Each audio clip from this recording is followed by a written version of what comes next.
Howdy. Today's topic is why do we show organizations, why do all management books show organizations as a pyramid? And hint, the answer is very simple.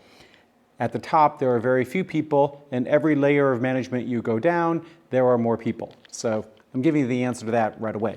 But now we're going to spend the rest of the time talking about what it means to have an organizational pyramid. Before I do, I have to define what the term line and staff mean. A line worker is anybody who has a direct connection to the company, to the product, to the service. At UAU, I am a line worker because I have a direct connection to the customer. You are the customer for UAU.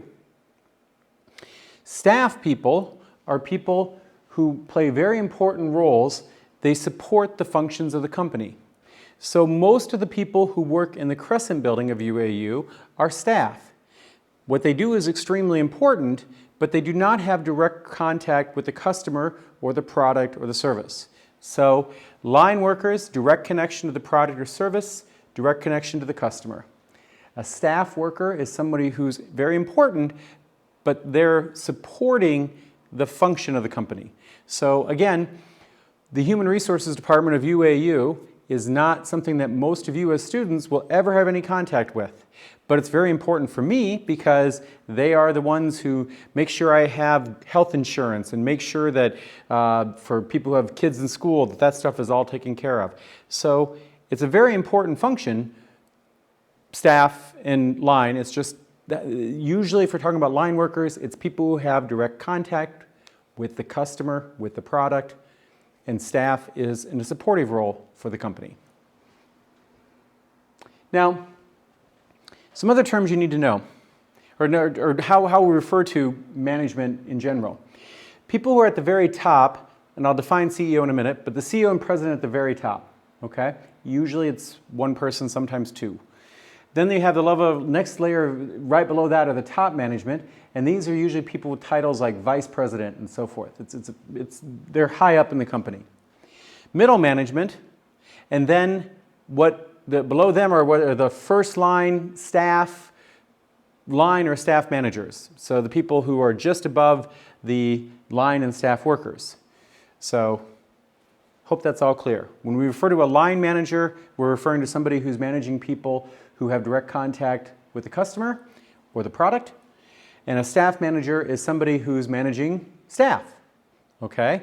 So again, Dr. Rashid, as my department chair, head of department, he would be considered a line manager because I'm a line worker. I deal directly with the customers, which is you, and he's my manager, so he'd be considered a line manager.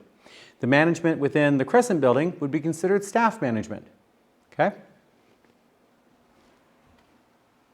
And once again, we show it as a pyramid because there are few people at the top, not many, and there are many people. Every layer you go down in the management, there are more and more people. The term CEO means Chief Executive Officer. Okay? The Chief Executive Officer is the person who does the day-to-day running of the company. In many companies, and I'm not sure what the percentage is, but in many companies, the CEO will also have the title of president. When we talk about somebody running a company, the term CEO is who we're referring to, not the president. So the CEO is the person with the job to actually do the day-to-day running of the company. So another question that companies have to ask is how many layers of management are there going to be? And so there are some companies that have very few layers of management, and then there are other companies that have many, many, many layers of management. Yeah, we talk about that more in a later chapter. Now, the next topic are the types of skills that managers need to have to be successful in their job. The book makes the point that top management needs to be able to do planning more, and lower levels of management need to do controlling more, which is true. That is true. But I like this other way of looking at it a little bit better. That's also in the book. But it is the idea that there are conceptual skills, human skills, and technical skills. Conceptual skills simply mean the ability to see the big picture and to plan for the long run. Human skills, or people skills, is the ability to deal with people. And then last but not least, there are technical skills. Technical skills are job-specific skills. Now, of the 3 skills I've just talked about, the people skills is easy. You're dealing with people, okay? But the conceptual skills often confuse students. So to explain this, I'm going to give you an example. I'll give you an example in a little bit of all 3 that I swear, I promise it will make it easier to understand.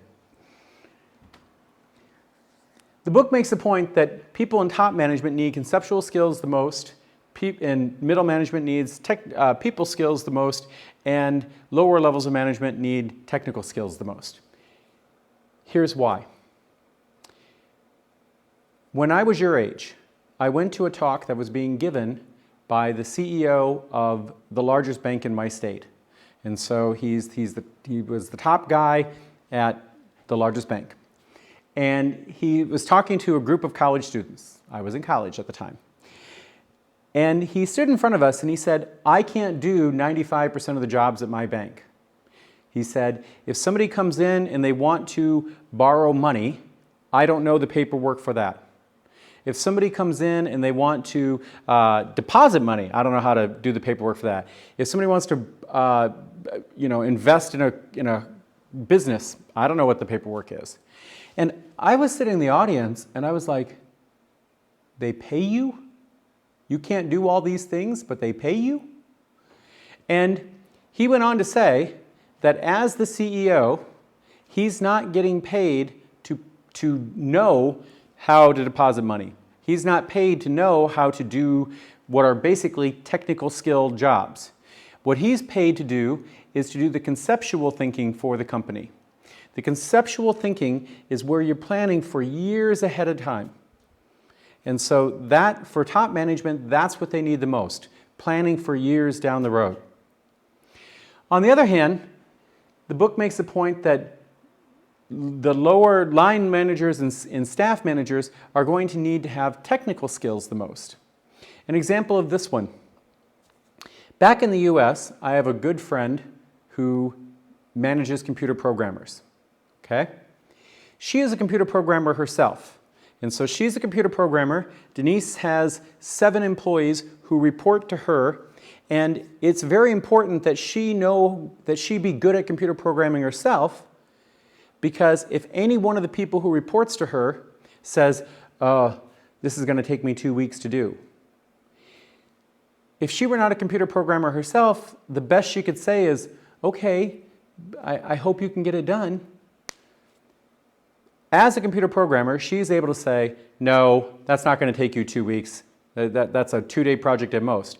And if there is a problem, she can help solve it. So that's an example of a lower level manager needing technical skills. Last point to be made in this chapter, or in this segment, is the term chain of command. The chain of command is the idea that you can follow a path from the lowest level worker all the way up to the CEO. So I am a line worker as a teacher, as an instructor here at UAU. My direct manager is Dr. Rashid as the head of the department. Above Dr. Rashid is the dean.